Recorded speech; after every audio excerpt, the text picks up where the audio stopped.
Bonjour à tous et bonjour à toutes, je suis ravie de vous retrouver pour la lecture de vos énergies générales concernant donc la journée du samedi 1er juillet 2023. J'espère que vous allez tous et toutes très bien.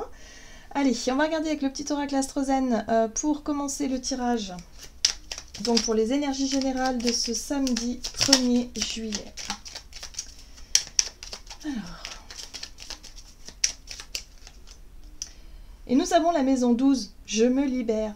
Je laisse se dissoudre ce qui ne m'appartient plus afin d'entamer un nouveau cycle avec confiance. Bon, alors on clôture des dossiers, on termine quelque chose. On lâche peut-être aussi un état d'esprit, une période peut-être un peu trouble. On clôture vraiment une situation. On dit allez, stop, ça suffit. Allez, je me concentre maintenant sur un nouveau projet, une nouvelle idée, une nouvelle, je sais pas, un nouvel état d'esprit, une nouvelle dynamique. Voilà, il y a quelque chose comme ça. Qu'est-ce qu'on nous donne? On va regarder avec le tarot psychique. Pour ce samedi 1er juillet. Le chakra de la gorge. Ouais, on est dans l'expression, dans la communication, dans l'envie effectivement de dire... ce que l'on pense, ce que l'on ressent, comment on voit les choses. Ok, il y a quelque chose comme ça. Ah, bon, ce qui est intéressant surtout, c'est qu'on a un rêve, c'est qu'on a un souhait, on a une envie, on a une idée, on a quelque chose dans la tête. Donc là, il va être temps de l'exprimer. Il va être temps en tout cas d'en discuter, de mettre les choses au clair, en tout cas pour pouvoir réussir à aller atteindre cette envie, en tout cas. Hein. Ce souhait, ce rêve, cette envie, je sais pas, qu'est-ce qu'on a derrière la tête. Allez, on va regarder ici avec l'oracle céleste Astro-Kiff. Donc pour ce samedi, les énergies générales de ce samedi 1er juillet. Hop, nous avons celle-ci. Ah ben, Chiron, voilà, qui nous invite à guérir. Donc on est effectivement soit sur effectivement le besoin de prendre soin de soi par rapport à une maladie, par rapport à des maux corporels. Mais pour beaucoup, ce sera surtout une souffrance, c'est-à-dire une souffrance émotionnelle, quelque chose qui a besoin d'être stoppé. Stop, ça suffit. On voit bien qu'il y a quelque chose qui s'envenime. En tout cas, si on continue dans la situation dans laquelle on était jusqu'à présent, ça ne s'arrange pas. Au contraire, ça se dégrade. Au contraire, ça nous fait souffrir davantage. Au contraire, c'est pas bon pour soi, pour son corps, pour sa santé et certainement pour le moral et pour notre vie intérieure. Donc là, on sait ce qui est pas bon. Il va falloir se mettre un coup de pied au derrière et se dire stop, maintenant ça suffit. Voyez, je décide de clôturer ce chapitre-là. Je décide de me vraiment de mettre en place des stratégies de guérison pour ne plus continuer dans quelque chose de négatif. Donc voyez dans quel domaine ça peut vous toucher, hein, ça peut être par rapport à, je sais pas moi, une hygiène de vie, où vous vous dites allez ça suffit maintenant, j'arrête, je fais attention, je décide de prendre soin de moi et de mon corps et surtout j'y mets de la volonté. Et là il y a peut-être un besoin aussi de l'exprimer, de le dire verbalement, d'en parler avec quelqu'un, peut-être aller consulter quelqu'un aussi. Hein. Pour d'autres ça peut être effectivement de dire ce qu'on a sur le cœur dans le but de soulager une souffrance intérieure, quelque chose que l'on gardait pour soi. Alors, ici, avec Cérès inversé, on a la carte abandonnée, amertume et dépréciation. On sent bien ici que pour certains d'entre nous, c'est un peu difficile, il peut y avoir de la colère, il peut y avoir du ressentiment, parce que c'est pas facile, voilà, il y a quelque chose à exprimer qui n'est pas forcément évident, mais qui fait qu'on est obligé parfois d'exprimer cette colère, d'exprimer ce sentiment de déception, hein, pour pouvoir passer à autre chose. Là, on voit bien qu'il va falloir se libérer de cette colère-là, de cette rancœur, de cette rancune. Il va falloir enfin mettre un terme à tout ça parce que c'est destructeur. En fait, quand on est en colère et qu'on en veut à quelqu'un, c'est pas le fait d'être vraiment dans ce conflit-là qui fait que vous allez réussir à, quelque part, à aller mieux. Voilà, instinctivement, on a cette colère parce qu'on a été touché, on a été blessé, donc forcément, on a l'impression que c'est comme ça que ça va nous aider, ça va nous soulager. Non, pas du tout. Quand on se rend compte que ça dure dans le temps, quand on se rend compte qu'on est toujours dans l'amertume, qu'on est toujours dans quelque chose de négatif, on se fait du mal à soi. Vraiment. Et il peut même y avoir des somatisations, c'est-à-dire physiquement, des maladies, ou en tout cas des douleurs ou des maux du corps, parce qu'on continue à nourrir cette négativité-là. Donc c'est très très très important de ne pas laisser s'installer cette façon de gérer une colère ou une situation, hein, voilà, et de laisser un peu ce côté négatif de nous, hein, cette part d'ombre, hein, on l'a tous plus ou moins, hein, de toute façon, on a tous été plus ou moins blessés, on a tous plus ou moins eu de la colère, de la rancœur et de la rancune, c'est humain, sauf qu'il ne faut pas vivre des années comme ça, hein, voilà, il faut clôturer ce chapitre-là. Alors on laisse ça de côté, parce qu'on sait que pour sa santé, c'est pas bon du tout. Allez, qu'est-ce qu'on nous dit d'autre? On va regarder un message... de l'oracle de le rêve du chaman, voilà. Le rêve du chaman, ok. Allez, pour ce samedi 1er. Alors, pour certains, ça peut être un problème aussi dans la façon d'exprimer les choses. Il peut y avoir des maux de gorge, il peut y avoir des extinctions de voix. Bref, il y a quelque chose qui nous fait... En fait, le corps, parfois, nous fait comprendre qu'il va falloir stopper. Il va falloir arrêter, voilà, de remuer quelque chose. Bon, c'est intéressant parce qu'ici, on a la maison bien ordonnée qui nous parle de clarté, d'organisation. On est sur le chiffre 1 qui nous parle d'un nouveau départ. Pour moi, c'est une nouvelle énergie. C'est quelque chose qui nous permet ici d'avoir l'envie de démarrer quelque chose, de se réorganiser, de retrouver une nouvelle routine, une nouvelle dynamique. Quelque chose qui nous aide à avancer et à lâcher effectivement un fardeau, à lâcher quelque chose de négatif pour aller vers l'avant. Et oui, parce que tant qu'on sera dans la colère, tant qu'on sera dans la négativité, tant qu'on sera dans la dépréciation même de soi, ça se trouve, ça peut être aussi une colère voilà, parce qu'on s'en veut, parce qu'il y a de la culpabilité, parce qu'il y a quelque chose à guérir, eh ben, ça nous empêchera d'avancer. Ça nous empêchera finalement de voir ce pourquoi on est fait, de nous sentir bien, d'être épanoui et de jouir peut-être aussi de la vie comme on devrait tous le faire.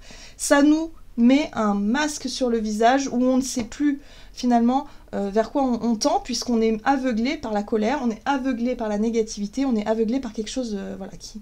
C'est ça la voleuse de rêve, c'est le rejet du chemin de l'accomplissement parce qu'on ne le voit pas, on ne le voit plus, on ne sait plus, et on est tellement focalisé sur quelque chose de négatif qu'on ne se rend pas compte que finalement on passe à côté de notre vie, en fait on perd du temps tout simplement. Allez, stop, on enlève tout ça, et on décide de se réorganiser. Pour moi, on se met un petit coup de pied aux fesses. J'ai l'impression que pour certains d'entre nous, c'est très très clair. Les choses nous paraissent évidentes. On se rend compte que, bah, voilà, qu'il est temps de mettre un terme à certaines situations qui sont trop négatives pour nous. Ça peut être aussi des mauvaises habitudes. On voit que pour notre santé, c'est mauvais. Allez, stop, on y va. On se remet au sport, on fait attention à son alimentation, on arrête de fumer si c'était ça le problème. Mais enfin bon, on voit un petit peu l'idée, hein, ou alors on sort de conflits. Ben, par exemple, si, je sais pas, moi, dans votre famille, à chaque fois que vous allez là-bas, dans votre famille, il y a toujours des conflits, émotionnellement, il y a une souffrance qui grandit. Bon, stop, mettez des distances, mettez des barrières, et puis avancez, et concentrez-vous en tout cas sur... le corps, la santé, hein, parce que la maison c'est aussi ça, le corps c'est notre maison, et aussi l'environnement. Voilà, il faut un environnement sain autour de soi, en tout cas le plus possible. Ok, qu'est-ce qu'on nous dit d'autre? C'est très positif parce que je sens vraiment une envie d'en finir avec quelque chose de négatif. Et là ça vient de nous et c'est fort. Et on va pouvoir l'exprimer, on va pouvoir le dire. On se libère d'un poids, quoi. Donc ça fait du bien, hein. Allez, avec l'oracle des nombres du côté de notre énergie d'action et activité pour ce samedi 1er juillet. Intuition. Ouais, on suit notre instinct, notre intuition. Ah, et vous voyez, pour certains, ça concerne beaucoup la famille, l'environnement familial, tout ce qui est familier aussi, nos vieilles habitudes, par exemple, aussi. Voilà, donc ça, c'est à nous de voir, hein. Il faut identifier le problème. Ensuite, qu'est-ce qu'on a? Allez, on va regarder avec le tarot Histoire de sorcière, donc énergie d'action et activité. Alors, ici, on est porté par un nouveau projet, un nouveau départ. On est sur l'envie de prendre soin de soi, l'envie de prendre soin des autres. Là, on voit bien que là, il y a... Non, il y a vraiment l'idée d'être beaucoup plus attentif à son bien-être général, à sa santé aussi. Donc là, voilà, on prend soin de soi, on fait attention à soi. En tout cas, notre intuition nous crie dessus un petit peu. Non, notre intuition nous dirige vers quelque chose de plus sain. voilà, de plus naturel, de plus sain, de plus doux. Voilà, on s'apporte de la douceur, on s'apporte de l'amour, de la bienveillance. La 6 d'épée nous invite à passer à autre chose. Il faut lâcher effectivement cette souffrance, ou en tout cas cette situation qui est à l'origine de certaines souffrances, pour pouvoir avancer vers autre chose. Il y a d'autres moyens, certainement. Il peut y avoir une révélation, une vérité exprimée. Moi, je pense que pour certains d'entre nous, il suffit aussi d'exprimer quelque chose ou de montrer quelque chose. Le jugement, pour moi, me parle d'une vérité révélée. En tout cas, c'est un point de départ. C'est un appel aussi intérieur qui nous pousse justement à exprimer quelque chose d'important. On avance. On vide son sac un peu aussi, j'ai l'impression, pour certains d'entre nous. Hein. Oui, je parlais des... La 2 de bâton, c'est effectivement l'idée d'évaluer les différentes options. Là, à partir du moment où on décide de mettre un terme à quelque chose de négatif, concrètement, il y a une nouvelle organisation qui se met en place, il y a un nouveau départ, il y a quelque chose où on se dit allez go go, je me prends en main, ça suffit, je fais attention à mon alimentation. Par exemple, s'il s'agit évidemment de rééquilibrer son alimentation et son hygiène de vie, vous allez vous dire ok, je me réorganise là, ça suffit. Allez, je fais attention, je jette tout ce qui est pas bon pour moi et je fais du tri dans mes affaires. Je décide effectivement de mettre, je sais pas moi, organiser dans mon planning une demi-heure ou une heure de sport par jour. J'essaie en tout cas, j'essaie de retrouver une nouvelle dynamique pour pouvoir enfin guérir ou pour pouvoir aller mieux, hein, prendre soin de moi, tout simplement. Mais ce qui est intéressant, c'est que je pense que pour certains d'entre nous, ce qui est important aussi, ça va être de l'exprimer. Il va falloir mettre des mots sur une souffrance, sur des émotions. Il va falloir dire les choses. Voilà, c'est important. Peut-être que pour certains, il suffit de mettre un terme à une relation et de se dire « Ok, mais il faut pas que je mette un terme comme ça. Il faut quand même dire le pourquoi du comment. » Parce que ça fait partie aussi du processus de guérison. De dire « Voilà, moi je ne peux plus continuer, je souffre trop, je suis désolée, merci, au revoir. » Voilà, il n'y a pas besoin d'épiloguer, simplement il faut dire les choses. Oui. Le chevalier de coupe, il exprime ce qu'il ressent. Le chevalier de coupe, il a tendance à se fier qu'à ses ressentis, en fait. Il n'est pas dans la logique, il n'est pas non plus dans quelque chose de très... lui, il se laisse porter par ses émotions, tout simplement. Donc là, effectivement, il y a un besoin de se reconstruire, il y a un besoin de dire les choses, et il y a un besoin d'avancer vers quelque chose de plus lumineux. Le chevalier de coupe, il a tendance à rêver aussi, c'est un idéaliste d'une certaine façon, et puis c'est un amoureux de l'amour. Donc forcément, là, il y a un besoin justement de réévaluer tout ça et de dire, ben voilà, ça ne va pas, moi je veux ça et ça dans ma vie, donc bon, en tout cas, on fait ce qu'il faut pour pouvoir obtenir ce qu'on souhaite. Le but étant quand même d'aller vers ses rêves, vers ses souhaits, vers son idéal. Donc on va regarder sur le plan relationnel et sentimental. Donc pour moi, il y a des vérités à dire, il y a des choses à dire. Hein. Il va falloir avancer là. Ça va libérer un petit peu beaucoup de pression. Alors, sur le plan relationnel, on nous parle d'ouverture du cœur, bien évidemment, ouverture d'esprit aussi, et les possibilités qui s'offrent à nous. Ça, c'est bien. Parce que le fait d'être vraiment dans on relâche quelque chose, on arrête de toujours se confronter, d'avoir toujours raison, ou de chercher à prouver quelque chose, ou de chercher à se faire remarquer parfois, ou de chercher l'approbation de quelqu'un, l'amour de quelqu'un. Ben là, pouf, on décide de dire stop. Mais maintenant, je m'occupe de moi. Maintenant, j'arrête de courir après une situation qui m'apporte que de la souffrance et je décide justement de me concentrer sur quelque chose de plus porteur. Donc là, on voit les possibilités. À partir du moment où on dit stop, le masque tombe et on se dit « Ah oui, mince, j'avais pas vu ça. Ouais. » Parce qu'on était omnubilé par quelque chose d'autre. Voilà, nouveau départ, le magicien, on est à l'initiative de quelque chose. Donc il y a différentes façons de le faire. Il y a différentes façons de montrer, de dire. On a le soleil qui nous parle de vérité, d'authenticité, qui nous parle de joie, de bonheur.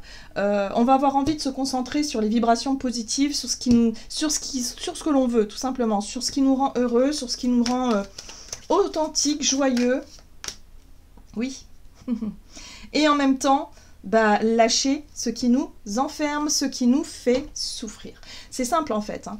Dès que vous pensez à une situation qui vous fait souffrir, alors c'est qu'il y a quelque chose à laisser derrière. Alors, c'est pas forcément la relation en elle-même, hein. Ça peut être simplement une façon d'être, c'est une façon peut-être voilà. Là, il faut remettre un petit peu les choses dans leur ordre, hein. Clarté, organisation, on remet les choses à leur place, et stop, ça suffit, on remet un peu du cadre, un peu dans tout ça. Le soleil apporte aussi la clarté, mais il apporte une vision positive. C'est ça aussi sur lequel on va pouvoir s'appuyer pour pouvoir se défaire de quelque chose de souffrant, quelque chose de négatif. Donc là, on sera capable de faire. Et ce qui est intéressant aussi, c'est qu'on a un roi d'épée qui vient nous épauler dans notre façon de nous faire entendre, de nous faire comprendre et surtout de montrer notre autorité. Il peut y avoir une prise de décision importante, il peut y avoir une prise de position. En tout cas, on dit ce qu'on a besoin de dire et il n'y a pas besoin de discuter en fait. C'est une affirmation en fait. Voilà, ça peut être un ordre aussi, parce que le roi d'épée, il représente une forme d'autorité, hein. Donc on pourrait dire, voilà, maintenant c'est comme ça, c'est pas autrement, point. Je décide de me libérer de ce qui me fait souffrir. C'est stop. Waouh, c'est sans appel, hein. Pour moi, c'est sans appel. Donc c'est très très bien parce que justement, ben voilà, de la joie, de la légèreté, de la célébration. On veut plus de simplicité. On veut plus de joie, on veut plus de bonheur dans notre vie, en fait. On n'est pas venu là que pour souffrir. Et puis surtout, la souffrance, je veux dire, à partir du moment où on décide de lâcher ce qui nous fait souffrir, et surtout la colère, parce que qui dit souffrance dit forcément colère, ben, quand on lâche tout ça, qu'on décide de tourner la page et de se concentrer sur le bien-être, se concentrer sur la joie de vivre, sur le partage, sur des choses super lumineuses et sur des relations qui en valent la peine aussi, hein. Voilà, après il faut savoir faire le tri. Pardon. Et ben on décide de se construire une belle vie et d'avoir un quotidien beaucoup plus lumineux. Et c'est là-dessus, effectivement, qu'on va s'appuyer pour cette journée de ce samedi. Donc c'est super. Qu'est-ce qu'on nous dit d'autre? Allez, on va regarder un message du tarot des anges gardiens pour ce samedi 1er juillet. Ouais. Créativité et prospérité, il est temps de passer à l'action. Vous êtes prêts à accomplir de grandes choses et à révéler la véritable personne qui est en vous. C'est le moment de faire preuve de créativité, de donner naissance à des projets qui vous tiennent à cœur, y compris avoir un enfant. Donnez libre cours à votre passion. Abondance et prospérité suivront. Pardon. Là, il y a un besoin effectivement de se faire confiance. Laissons-nous porter par nos idées, par nos rêves, par nos envies, et laissons la négativité, la colère, la dépréciation aussi, parce qu'on a tendance à être négatif envers soi-même parfois, hein, et ça c'est à l'origine de pas mal de souffrances. Donc il faut lâcher tout ça et croire en soi et avancer dans un nouveau départ. Donc voilà les amis, j'en ai terminé pour votre guidance, j'espère en tout cas qu'elle vous aura parlé. Donc n'hésitez pas à liker, pardon, commentez la vidéo. Moi je vous souhaite de passer une excellente journée, je vous embrasse et je vous dis à tout bientôt.